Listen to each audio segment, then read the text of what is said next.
Olá, pessoal, tudo bem? Hoje a gente vai estar dando início ao conteúdo de fisiologia celular. Vamos falar um pouco sobre a estrutura da célula, as suas funções, algumas características em relação à membrana plasmática. A membrana plasmática é fantástica. Vocês vão ver assim que muito das nossas necessidades são supridas por esse inteligente mecanismo de transporte de substâncias através da membrana plasmática. A gente vai descobrir um pouco sobre isso hoje. E aí damos prosseguimento depois a esse conteúdo, falando sobre a bomba de sódio, potássio e a bomba de cálcio, que são dois mecanismos bem interessantes e fundamentais para o ensino da anatomofisiologia aplicada à educação física. Agora eu vou passar para vocês uma imagem que a gente consegue observar a estrutura da célula eucarionte. A célula eucarionte é aquela que compõe nós que somos seres de origem animal, mas também os seres de origem vegetal, né? A gente também teria as células procariontes, que são unicelulares. E essas células procariontes, elas formam as bactérias, por exemplo, né? Mas nós, que somos seres humanos, os animais, os vegetais, somos formados pelas células eucariontes. O que a gente consegue observar que tem em toda a célula eucarionte? São três estruturas e a gente consegue observar nessa imagem. A primeira delas é a membrana que reveste a célula. Então, o que dá forma à célula é justamente essa membrana. Um primeiro ponto, que está lá no centro da célula, no meio, é o núcleo. Então, o núcleo é onde a gente tem o nosso material, é o material genético da célula. Então, ali é depositado o material genético. E, ao redor do núcleo, vocês conseguem observar aí vários organismos, né, várias estruturas, e elas estão dentro do citoplasma. Essas estruturas que estão dentro do citoplasma, que é o terceiro componente que tem em toda a célula eucarionte, elas são chamadas de organelas. As organelas, elas têm, assim, como objetivo auxiliar nas funções da célula. Então, vai ser na organela que a gente vai fazer a síntese de algumas substâncias e que a célula vai conseguir exercer suas funções. Então, as organelas, elas são fundamentais para o funcionamento da célula. Eu vou passar para vocês um vídeo que eu achei muito interessante, e ele consegue demonstrar de uma forma assim dinâmica, né, com animação e uma visualização em 3D, essas estruturas da célula. Antes de passar o vídeo, eu já mostro para vocês aqui essa imagem microscópica de uma célula. Deixa eu passar aqui a tela. Vocês conseguem observar nessa imagem microscópica algumas dessas estruturas que nós vimos na imagem anterior, que é essa daqui, tá? Então, algumas dessas estruturas aqui você consegue observar, né? A gente consegue ver essas estruturas, essas organelas também nessa segunda imagem aqui, que é microscópica. Dentro dessa imagem microscópica, você consegue ver o núcleo, você consegue observar o retículo endoplasmático liso, rugoso, consegue observar os lisossomos e também as mitocôndrias, né? Dentro do citoplasma, né? E revestida pela membrana plasmática. Então, essa é uma imagem bem interessante para a gente estar visualizando as estruturas da célula eucarionte. Vou passar para vocês agora um vídeo. Esse vídeo a gente vai ter uma ilustração em 3D. Eu vou tirar o meu áudio para poder vocês observarem algumas das informações do vídeo. Depois a gente retoma aqui o conteúdo, vendo alguns dos detalhes que foram apresentados.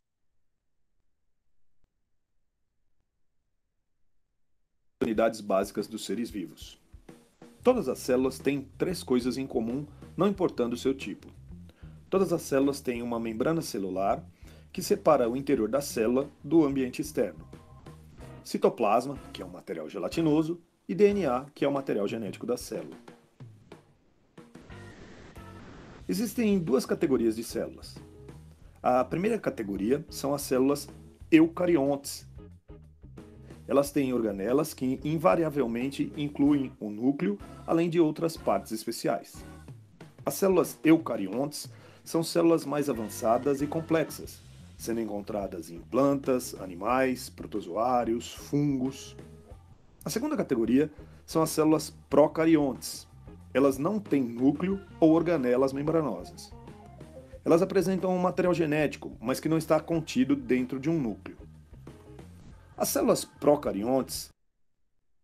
Vejam aqui que nesse vídeo ele conseguiu mostrar em uma imagem 3D aquelas estruturas que eu havia comentado com vocês, que são fundamentais numa célula eucarionte. Também já mostrou ali a diferença entre uma célula eucarionte e uma célula procarionte. O que eu vou compartilhar com vocês agora é justamente o que são essas organelas que a gente viu que tem dentro da célula eucarionte. Organela significa pequeno órgão. Organelas são as partes específicas de uma célula que têm tarefas exclusivas para executar. Vamos começar com o núcleo, o centro de controle da célula. O núcleo contém o DNA, ou material genético. O DNA dita o que a célula vai fazer e como ela o fará. Cromatina é o emaranhado onde o DNA se encontra espalhado, encontrado no interior da membrana nuclear. Quando uma célula está se preparando para se dividir, o DNA se condensa em estruturas conhecidas como cromossomos. O núcleo também contém um nucleolo, que é uma estrutura onde os ribossomos são feitos. Depois dos ribossomos deixarem o núcleo, eles terão a importante tarefa de sintetizar ou produzir proteínas. Do lado de fora do núcleo, os ribossomos e o resto das organelas flutuam no hialoplasma, que é a substância gelatinosa no interior da célula. Ribossomos podem passear livremente dentro do hialoplasma ou anexar-se ao retículo endoplasmático, às vezes abreviado como RE. Existem dois tipos de retículo endoplasmático. O retículo endoplasmático rugoso, pois contém ribossomos aderidos, e o retículo endoplasmático liso, que não tem ribossomos.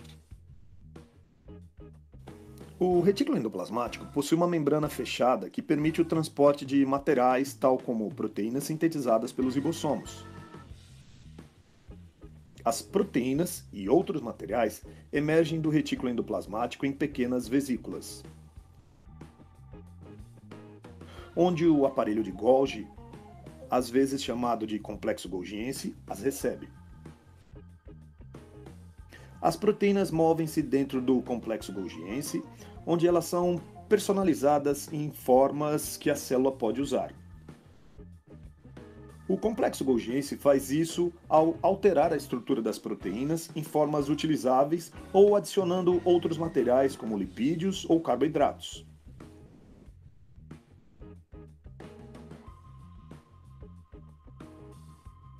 Vacúolos são estruturas em forma de vesículas que armazenam materiais diferentes. Voltando à célula animal, você vai ver uma organela chamada lisossomo. Os lisossomos são como coletores de lixo que levam as partes da célula danificadas ou desgastadas. Eles estão cheios de enzimas que quebram esses restos celulares.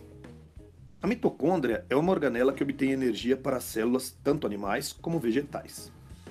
Durante um processo chamado respiração celular, as mitocôndrias fazem moléculas de ATP que fornecem energia para todas as atividades da célula.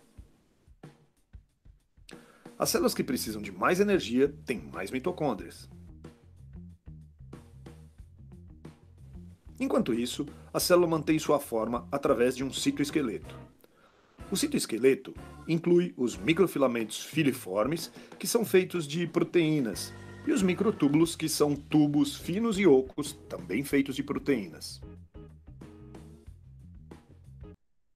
Como a gente pôde observar no vídeo, cada organela ela tem uma função específica dentro das células, né? Por exemplo, os lisossomos. Os lisossomos eles fazem uma varredura na célula, né? Tirando aqueles organismos que já estão mortos, que não têm mais utilidade para as funções de síntese que acontecem dentro do meio intracelular. A gente também tem o complexo de Golgi, que ele se liga a ele algumas proteínas e ele consegue fazer a junção de algumas estruturas moleculares, né? para que o nosso organismo celular, ele consiga fazer a síntese dessas proteínas. Então, cada uma mitocôndria que é responsável pela respiração, a gente tem ali dentro do núcleo o material genético da célula, cada uma dessas estruturas tem uma função importante. E a gente vai falar agora sobre a função da membrana celular.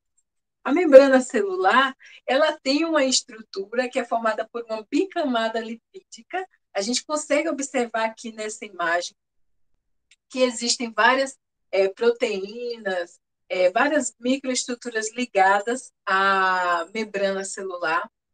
E a função da membrana celular, além de delimitar, né, o volume do conteúdo intracelular, que é conteúdo citoplasmático, por onde passam as moléculas, por onde passam os íons, para que sejam sintetizados e que ocorra atividade celular, ela também serve como ponto de fixação para algumas enzimas. Por isso que a gente consegue ver que por cima da membrana a gente tem ali algumas enzimas, proteínas, e a gente vai estar conversando nesse momento sobre elas, né?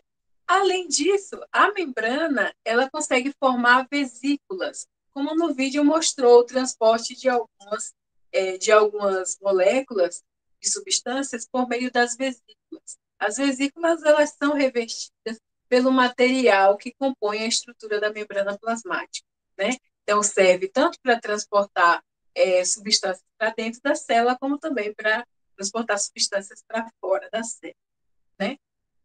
Pensando agora no modelo da estrutura da membrana, o que é que a gente tem aí? Uma estrutura que é formada por lipoproteínas. Quando a gente fala lipoproteínas, a gente vai ver que tem dentro dessa estrutura algumas moléculas. Deixa eu mostrar aqui uma imagem para você. Algumas moléculas de lipídios, né? E essas moléculas de lipídios, ela tem uma porção polar e uma porção apolar. Se a gente faz um zoom aí, né, daquela imagem anterior, a gente consegue ver essas moléculas. No topo dessa molécula de lipídio, a gente tem a cabeça, que é chamada de polar. Por que polar? Porque gosta de água, né? Então, a cabeça, ela é hidrofílica. Ela consegue, né, vamos dizer assim, se relacionar, se diluir e se conectar com a água. Aí também, na cauda dessa molécula, a gente tem uma porção que é hidrofóbica. Essa porção é chamada de apolar. A camada da membrana celular, ela é bi, são duas camadas lipídicas. Então, na porção superior, a gente vê a camada da cabeça polar, que reveste a membrana na parte externa. E na porção inferior, a gente vê a cauda se ligando à cauda da cabeça superior com a cauda da cabeça inferior. E a cabeça inferior, ela vai estar ligando a membrana ao conteúdo do citoplasma. Então, isso significa que as estruturas que vão estar com o meio líquido são justamente, seja o meio líquido externo ou o meio líquido interno, vão ser justamente as cabeças da molécula do lipídio que compõe a membrana celular. Por isso que a gente diz que ela é uma camada, é uma bicamada lipídica, né? Porque ela tem essas duas estruturas que se juntam para formar essa bicamada. O que a gente pode falar mais sobre a estrutura da membrana plasmática, né? Ela é uma estrutura elástica, formada por moléculas de proteína. A forma que ela se dispõe, né, que ela se organiza, é justamente para que a camada que não é hidrofóbica, né, que é hidrofílica, ela fique em contato com os meios líquidos, seja intracelular ou extracelular. Vou passar para vocês agora uma outra imagem que fala sobre um ponto muito importante da membrana celular. E esse ponto está relacionado à função da membrana.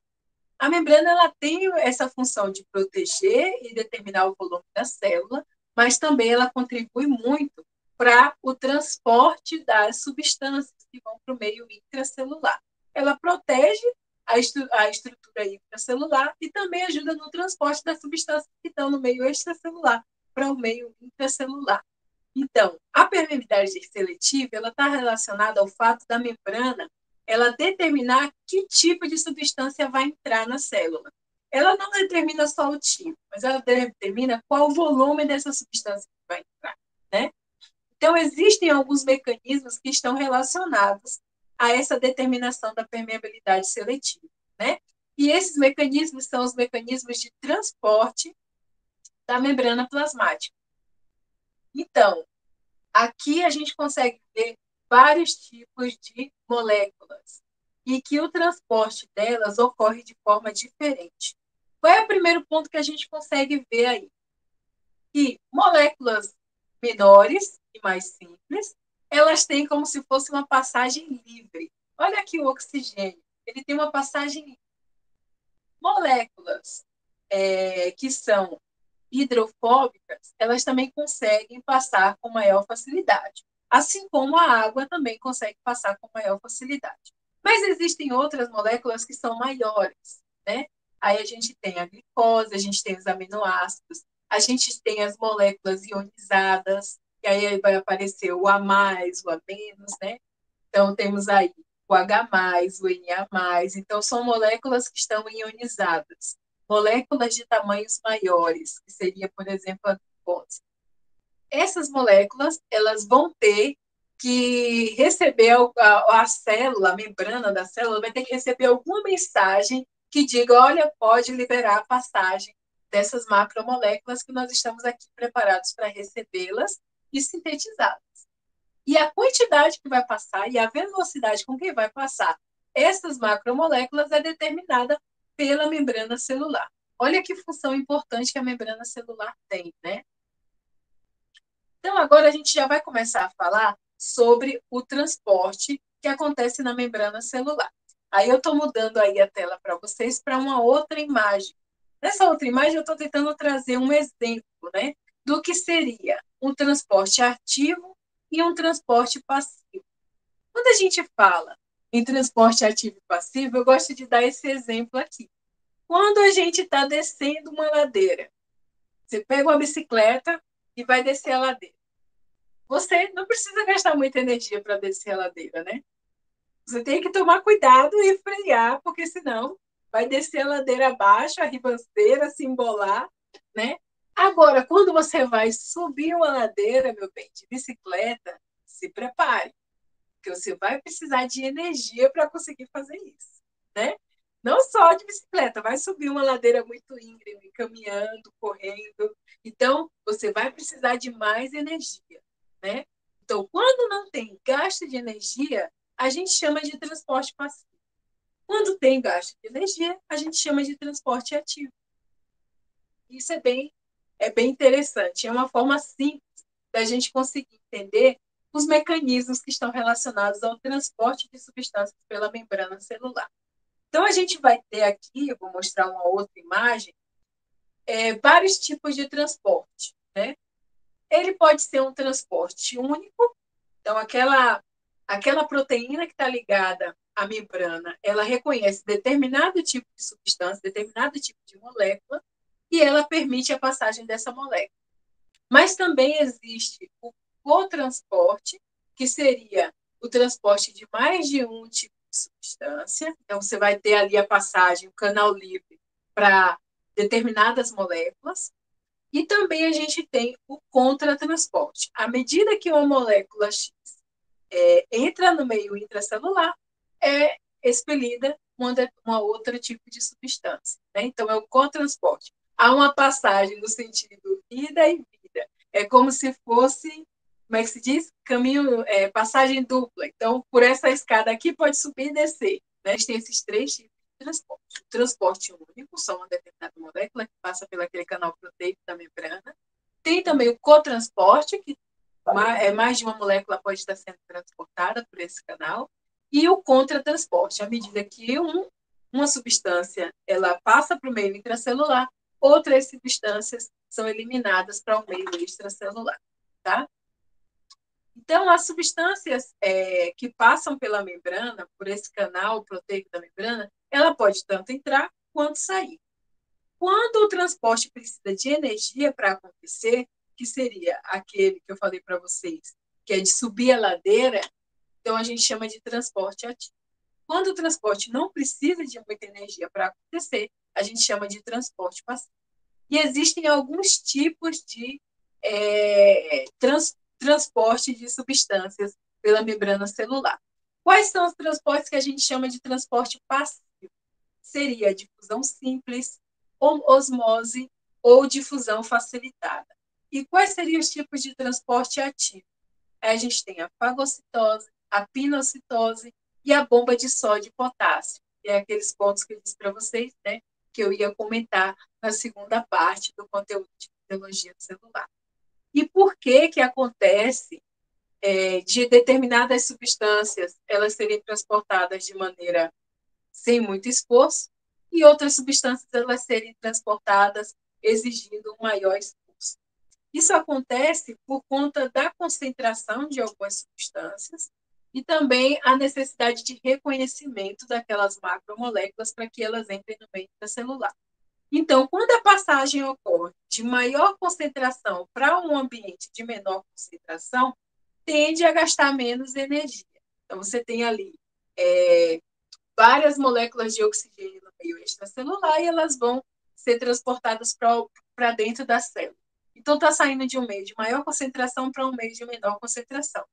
É um transporte mais simples de acontecer.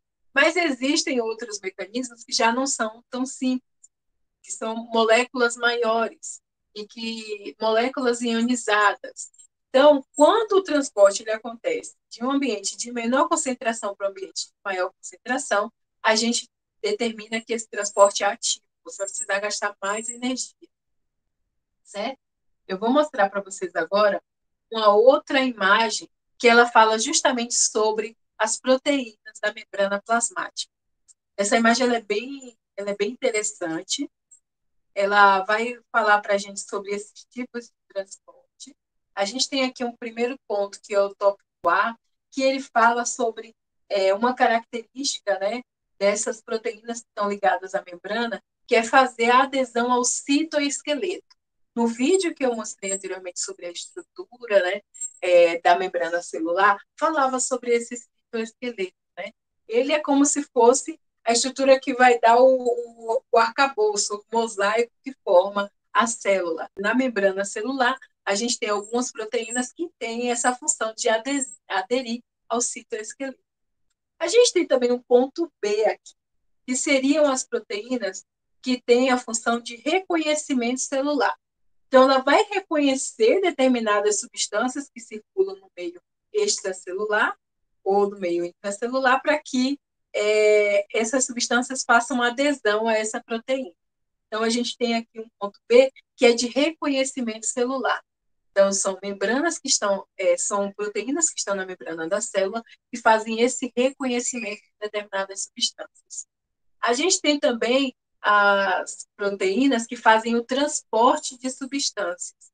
Então, por meio desse canal proteico, algumas substâncias, moléculas, elas são transportadas do meio extracelular para o meio intracelular.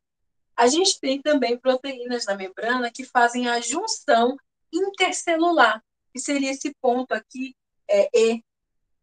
Esse ponto E, ele está mostrando o quê? Duas proteínas que elas fazem a junção de uma célula com a outra. Então, por isso que a gente chama de intercelular. São proteínas que estão ligadas da parede, né, das células, na membrana, e elas vão se juntar com outras proteínas que estão ligadas a outra membrana de outra célula. A gente tem aqui no ponto F o reconhecimento célula-célula. Então, é o reconhecimento de um determinada proteína de uma célula, que a partir de uma substância que é ligada a ela, dá a capacidade dela se reconhecer e se ligar a outra célula. E aí um outro ponto que é muito interessante, que a gente vai detalhar mais, que seria os dois pontos que a gente vai detalhar mais, o C e o D, né? Mas esse C, ele fala sobre a atividade enzimática.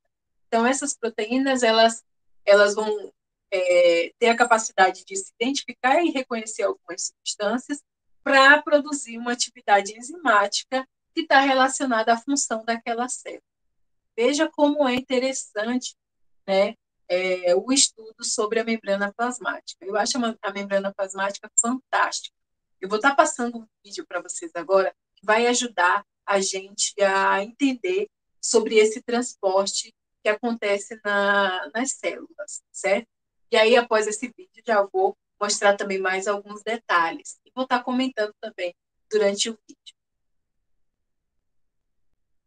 Nesse vídeo, a gente consegue ver que quando a gente ingere alimentos, né, ele vai levando nutrientes para o nosso organismo. Esses nutrientes eles vão ser sintetizados e absorvidos pelas células, né? E a gente consegue observar aí de uma imagem mais 3D como são essas estruturas dentro da membrana celular, no meio intracelular e extracelular. Vamos falar agora sobre alguns tipos de transporte. Sobre o transporte passivo, a gente tem a difusão simples e a difusão facilitada.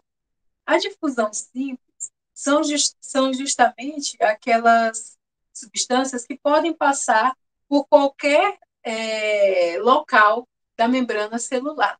Por exemplo, as moléculas lipídicas. Como a membrana celular é formada por uma bicamada lipídica, ela tem uma passagem livre e ela consegue passar do ambiente de maior concentração extracelular para o ambiente de menor concentração intracelular, por qualquer local da membrana celular, qualquer parte da bicamada da membrana celular.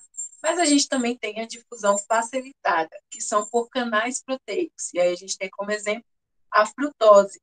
A frutose, ela faz parte ela faz o seu transporte por meio de um canal proteico, que seria uma proteína de transporte.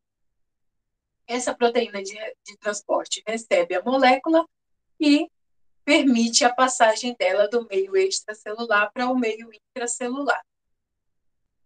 Olha que interessante, eu acho fascinante isso. A gente consegue ver que algumas moléculas elas têm uma passagem mais livre, né? Por exemplo, a água. As moléculas de água, elas têm uma passagem livre por meio desses canais de transporte. Agora a gente vai ver o transporte ativo.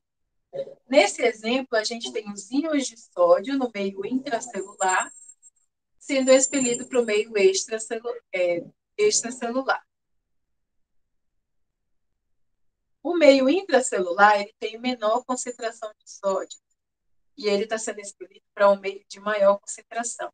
Então, de menor concentração para um meio de maior concentração, a gente tem aí um transporte ativo. Lembra? Dá mais trabalho subir a ladeira. O potássio ele já está saindo do meio extracelular para o meio intracelular.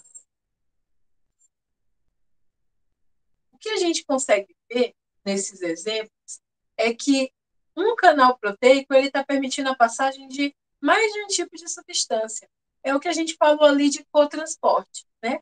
Ele está transportando mais de um tipo de molécula pelo mesmo canal. A gente falou sobre esse exemplo no momento que estávamos apresentando os slides, né?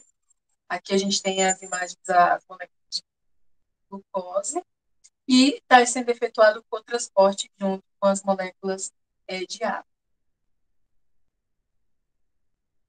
Então, está saindo de um meio de maior concentração para um meio de menor concentração, mas por meio de um canal, que seria uma proteína transportadora. Né?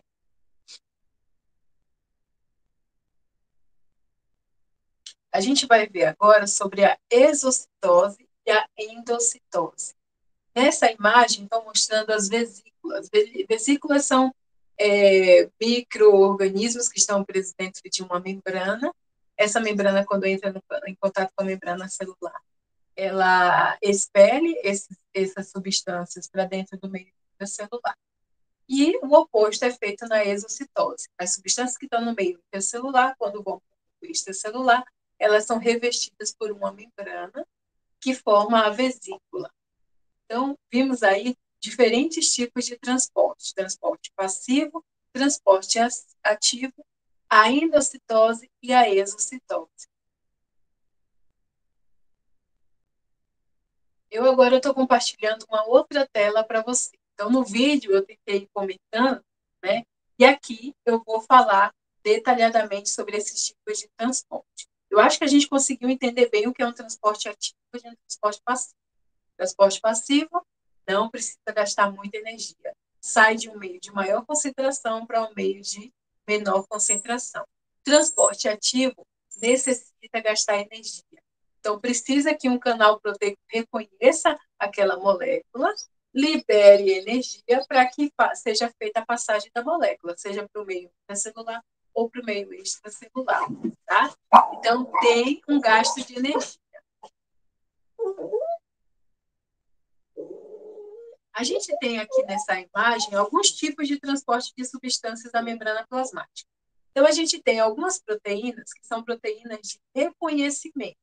Então, a partir dessa proteína que está ligada à membrana celular, ela faz o reconhecimento de determinadas moléculas que conseguem se ligar. A gente tem também as proteínas de recepção de sinais. Seria a recepção de sinais que a gente chama de sinais sinápticos, né? Que determinada substância, quando se liga a essa proteína, encaminha uma mensagem para a célula do tipo: pode liberar moléculas de potássio, pode liberar moléculas de cálcio, né? Vai receber esse tipo de moléculas. Então, as macromoléculas, em alguns casos, elas necessitam que haja o reconhecimento de algum sinal por meio da proteína de recepção de sinais para que libere a passagem de algumas moléculas pela membrana celular. Aí a gente tem a proteína que vai fazer o transporte da substância. Então, uma recebe um sinal que diz que está permitida a passagem de determinado íon, de determinada molécula, e aí outra proteína ela vai fazer essa passagem que está permitida. Existem algumas substâncias que elas têm um passe livre. A gente viu lá no vídeo, por exemplo, a água, a passagem de água do meio extracelular para intracelular é de passe livre. A gente viu as moléculas de lipídio que pode passar por qualquer lugar da membrana, então ela tem a passagem livre por toda a membrana celular, não necessariamente por um canal proteico. Além do canal proteico que faz o transporte das substâncias, a gente tem o canal proteico que faz a catálise, ou seja, faz a atividade enzimática dessas substâncias que estão no meio intracelular. E a gente tem aquelas que faz a junção entre duas membranas celulares, né?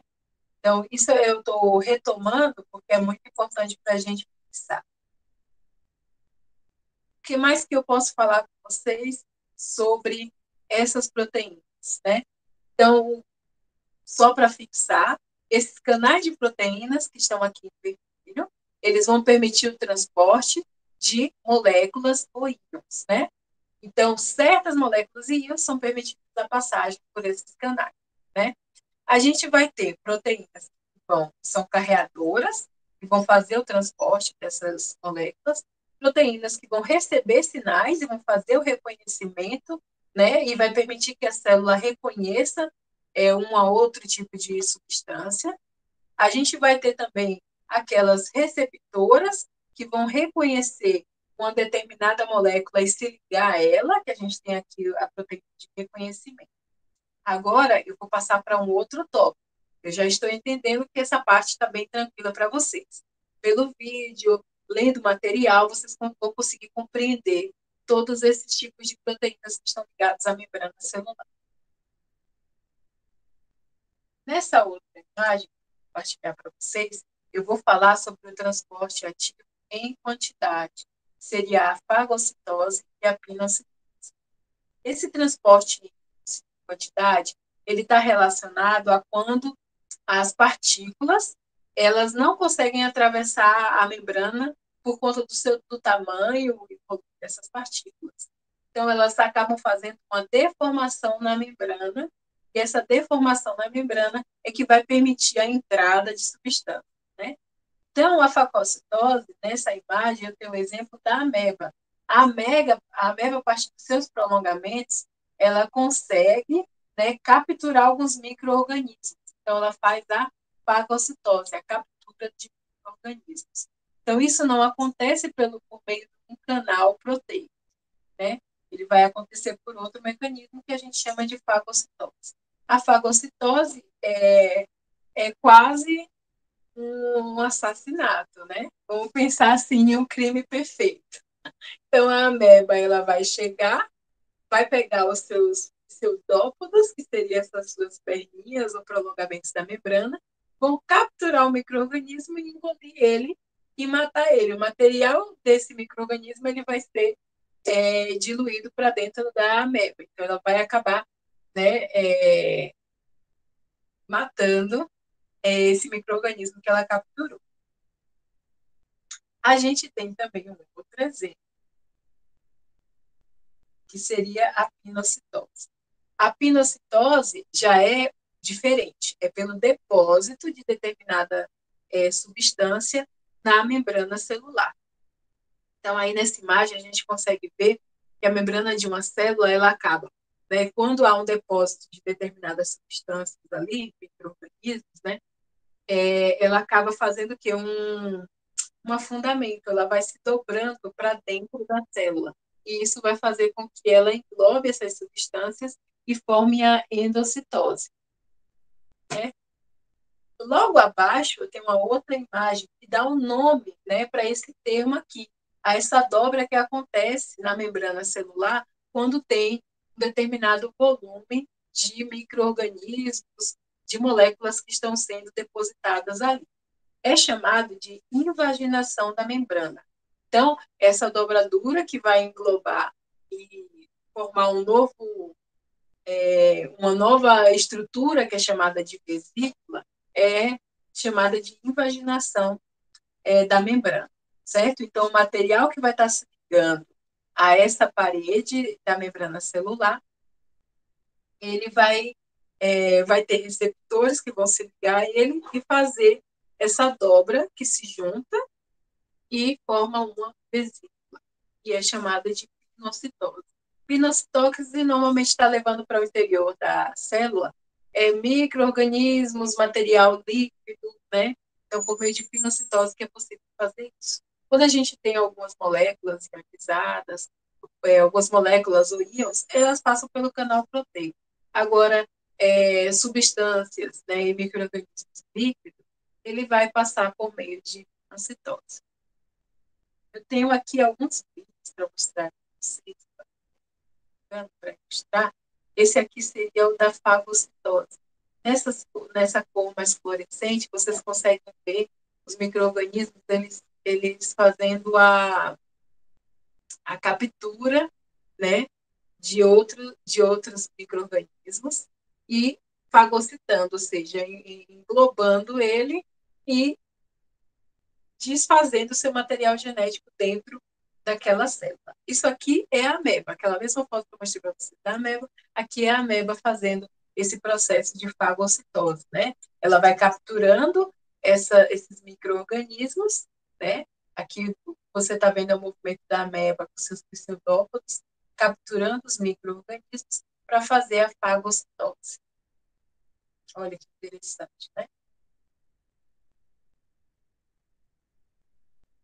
E eu vou mostrar para vocês agora uma última imagem, que seria a exocitose, que é quando a gente tem uma vesícula no meio intracelular, com um material que vai ser expelido, pode ser um material mais líquido, micro-organismos que precisam ser expelidos, e ele vai se ligar à parede da membrana celular para poder excretar esse material. Então, quando acontece isso, a gente chama de exocitose. A endocitose seriam substâncias do meio extracelular para o meio intracelular. E a exocitose é do meio intracelular para o meio extracelular. Então, a gente conseguiu nessa aula aprender sobre o transporte de substâncias, né, moléculas, íons e micro-organismos pela membrana celular. Também vimos algumas questões sobre a estrutura da membrana celular. E no nosso próximo vídeo, a gente vai falar sobre a bomba de sódio e potássio. Espero que vocês tenham gostado. Qualquer dúvida, podem fazer comentários particulares no Google Sala de Aula. Tchau, tchau!